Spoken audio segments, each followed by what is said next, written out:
Bonjour et bienvenue sur la chaîne du Saucisson. Je suis Théophile Catella et je suis à l'origine du projet Les Historiens du Temps. J'ai réalisé, écrit, monté et fait la direction d'acteur sur l'épisode pilote consacré à Skyrim et au Dovahkiin. Donc il me semble que c'était l'an 201 de l'ère 4e. Donc cette vidéo est ici en fait pour vous parler de trois principales choses. Qu'est-ce que c'est que le projet Historien du Temps ? Mon ressenti sur le premier épisode, mes déceptions, ce qu'il nous faut améliorer absolument, ce pourquoi ça n'a pas forcément fonctionné comme on le voulait. Et mon troisième, ce sera le principe de ces petites émissions, ce sera de détailler une astuce que j'ai dû utiliser lors du scénario, lors de la réalisation, lors de quoi que ce soit, qui m'ait permis de parvenir à mes fins, d'avoir un résultat à peu près propre. Donc les trois timecodes de ces trois choses dont je vais vous parler aujourd'hui sont indiquées logiquement quelque part dans le cadre de la vidéo. Je vous invite à vous y rendre si c'est la seule partie de la vidéo qui vous intéresse. Donc commençons par le projet Les Historiens du Temps. Le projet Les Historiens du Temps, c'est un projet qui me tenait à cœur depuis un petit moment de faire. C'est un projet étudiant, mené et imaginé par moi, en collaboration avec Melvin Garceau et Mathis Lécuyer. Il est soutenu en tant que projet tutoré par l'IUT-MMI du Puy-en-Velay, et donc il est effectué dans le cadre de nos études qu'on effectue tous les trois dans ce département.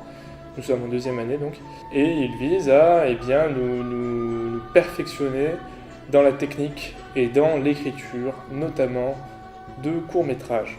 7 épisodes doivent être produits, ils doivent sortir le 30 ou le 31 du mois à partir d'octobre, donc c'est un épisode qui est déjà sorti jusqu'à avril 2019. Le concept de la création, c'est que chacun des créateurs a un épisode sur lequel il a le final cut, il est entièrement maître d'œuvre, il écrit le scénario, il gère la réalisation, il gère le montage, il gère la direction d'acteur. Donc moi j'aurai les épisodes 1, 4 et 7. Melvin aura les épisodes 2 et 5, tandis que Mathis aura les épisodes 3 et 6. Voilà.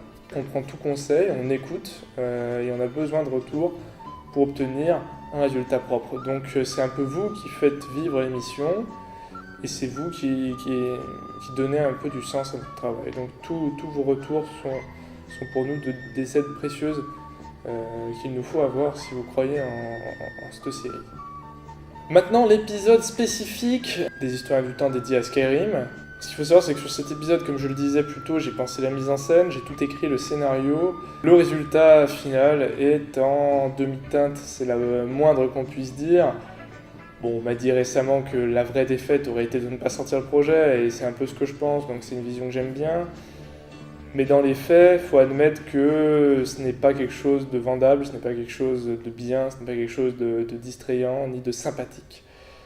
On a eu des gros soucis, comme vous avez pu le constater, notamment des soucis de son. On avait un micro qui ne marchait pas, qui fait qu'on a perdu une après-midi de tournage. Pour les moments où on avait un enregistreur potable comme l'enregistreur H2 que j'utilise là pour vous parler, qui est posé sur la table en dessous de moi, eh bien, énormément de vent, comme vous avez pu l'entendre sur la vidéo, ce qui implique que certaines répliques étaient simplement irrécupérables, même via des traitements audio. Je pense que la vidéo aurait pu être un véritable désastre si mon personnage n'avait pas été sous-titré. Pour ce qui est de l'image, on a également eu un énorme souci.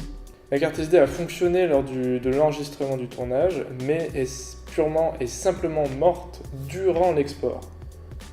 C'est sympa. Et on perd littéralement 50% de notre travail. Ce qui fait qu'on n'a quasiment pas de plan large, puisque c'est la caméra à échelle de plan large qui était morte. Ce qui fait que ça, doublé au fait qu'il n'y avait pas forcément de...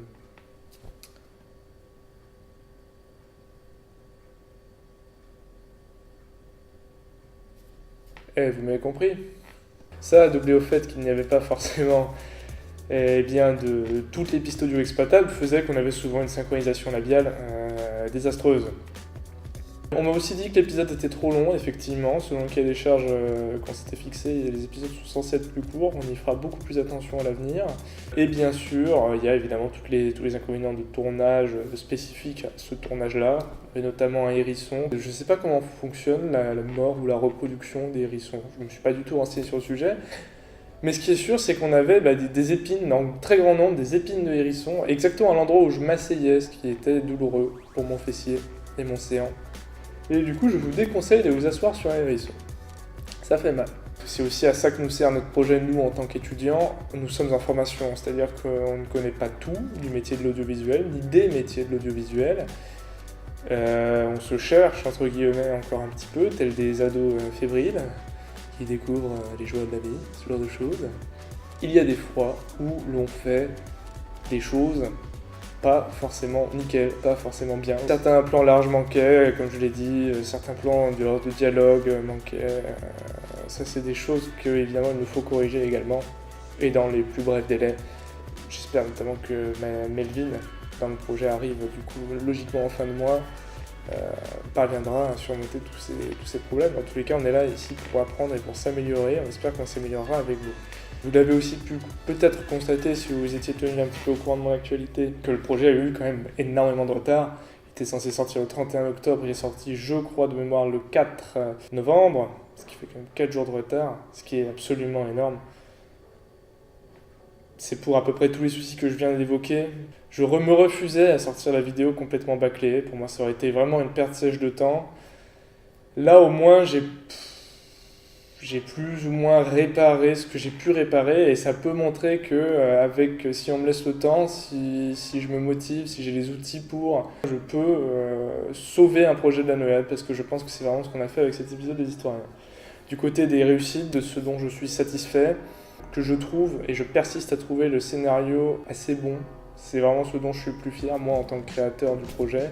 Je suppose que c'est complètement différent pour Mathis et Melvin, ils auront la parole lors des prochains making-of, vous en faites pas. De manière globale, c'est vraiment le scénario que je retiendrai. Certaines mises en scène sont très bien vues. Les mises en scène d'ailleurs qui ne sont pas des interviews, j'en suis assez satisfait. Les mises en scène avec Mérines Dagon, le héros de Gvatch et le garde de Blancherie, je les trouve sympas. Je les trouve vraiment sympas. Et c'est sans doute des situations que si vous aimez bien, eh bien vous allez retrouver dans la suite des Historiens du temps. Ça c'est des choses qu'on a bien aimé faire, et donc c'est des choses qu'on reproduira. Ce qui implique mes merveilleux maquillages, comme vous avez pu le voir, c'était une grande aventure. Donc maintenant, on va passer au truc d'historien, qui sera en fait une petite astuce pour tous les gens qui nous regardent, qui aimeraient faire de l'audiovisuel. Aujourd'hui, j'aimerais pas vraiment vous parler d'une technique, mais plutôt de quelque chose qui est assez sous-estimé dans le milieu audiovisuel, à savoir le repérage. C'est l'action d'aller à un endroit avant le tournage pour imaginer les plans et la mise en scène. Il faut principalement que les endroits repérés et retenus répondent à 2 gros critères. Le premier critère, c'est le critère évidemment de cohérence. L'endroit filmé doit correspondre à ce que vous voulez filmer. Moi, je voulais filmer une grande plaine des pays du Nord, aride. Ça correspondait assez bien, mais je voulais aussi, et c'est le deuxième point, des conditions de tournage correctes, sympathiques. Et ça, c'est ce que j'ai mal évalué. C'est quelque chose, lors du repérage, que j'aurais dû prendre en compte, c'est-à-dire que j'y suis allé à cet endroit-là avant le tournage, et c'était d'excellentes conditions de tournage. Il faisait assez chaud, et qu'on avait un éclairage tout à fait correct, et il n'y avait pas une once de vent. Ensuite, quand on est allé tourner, il n'y avait plus aucun soleil, ce qui faisait qu'on avait un éclairage moindre et qu'on avait froid. Et en plus de ça, comme vous l'avez entendu et comme vous en avez souffert, il y avait énormément de vent, il y avait trop de vent. Et c'est des choses qu'il faut anticiper si vous faites de l'audiovisuel. C'est pourquoi ce que je vous conseille, quand vous repérez pour de l'audiovisuel, c'est toujours avoir un plan de secours. C'est-à-dire une zone pas trop loin de votre endroit où vous voulez vraiment tourner, que vous pouvez utiliser si le premier endroit, pour une raison X ou Y, devient non apte au tournage. C'est pour ça que pendant les mises en scène, pour les mises en scène avec Mérines Dagon, le héros de Gvatch et le garde de Blancherie, on a décalé vers mon second endroit de repérage, qui était à côté d'une rivière, qui nous a permis de vraiment sauver le projet de la noyade. C'est-à-dire parce que là, les voix étaient vraiment indispensables. C'est les dernières scènes qu'on a tournées. Les voix étaient indispensables, puisque tous les personnages parlaient en français. Donc voilà. La morale de cette histoire, ce sera de faire du repérage. Et surtout, par exemple, si vous avez l'habitude de vous promener et que vous aimez faire de l'audiovisuel et que vous comptez faire de l'audiovisuel, dites-vous, cet endroit est joli, cet endroit il a quelque chose, il a un caractère. Je pourrais aller là, ça me semble un endroit pas mal, qui a suffisamment d'espace pour les conditions de tournage, qui n'a pas trop de bruit, qui n'est pas trop bruyant. Enfin bref, tout ça c'est des choses à regarder, mais le plus important, ça reste la beauté de l'image. C'est un peu ce que je me dis aussi, c'est qu'on a eu des plans qui sont magnifiques. On avait un décor magnifique. C'est dommage qu'on n'ait pas su les exploiter au top de leur potentiel. Mais bon, ça ce sera pour nos prochains projets, je l'espère. Je vous remercie de nous avoir suivis, c'est grâce à vous que ce projet existe et vos retours, aussi bien positifs que négatifs, nous sont de la plus grande aide. Et j'espère vous revoir très bientôt, notamment le 30 plutôt novembre, pour les épisodes des Historiens du Temps numéro 2. Des bisous!